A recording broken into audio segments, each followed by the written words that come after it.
Salutare la toată lumea, sunteți pe canalul Hodra Club și astăzi vă voi arăta cum îmi postez eu videoclipurile pe canal. Văd aici că sunt 17 abonați, ceea ce mă bucură acest lucru. Avem aici videoclipurile noastre, bine, majoritatea, că mai sunt câteva de pe alte canale. Intrăm aici pe canalul meu și avem toate videoclipurile. Super faine. Da, și vă mulțumesc pentru toate vizionările de la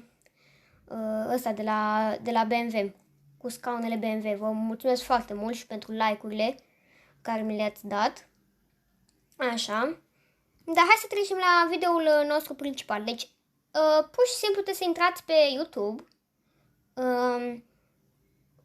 Eu acum sunt pe Samsung, nu știu cum este pe iPhone, dar cred că o să vă arăt cum este și pe iPhone. Așa, vă duceți la jos, lângă casă, apoi urmează explorează și dați pe butonul ăsta de plus.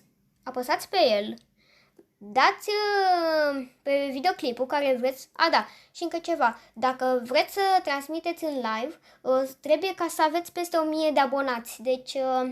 Nu știu, dar trebuie să avem 1000 de abonați dacă vrem să facem live-uri. Dar hai să apăsăm pe videoclip. Deci apăsați pe videoclipul care îl doriți să-l postați. Așa. Vă duceți la creează un titlu. Eu nu vă recomand ca să scrieți public, locație, că știți și voi cum e. În fine, hai să trecem. Car Simulator. Și vă urez vizionare plăcută și la videoul ăsta care o să-l postăm. Car Simulator 1 Mercedes liniuță Benz punct mașina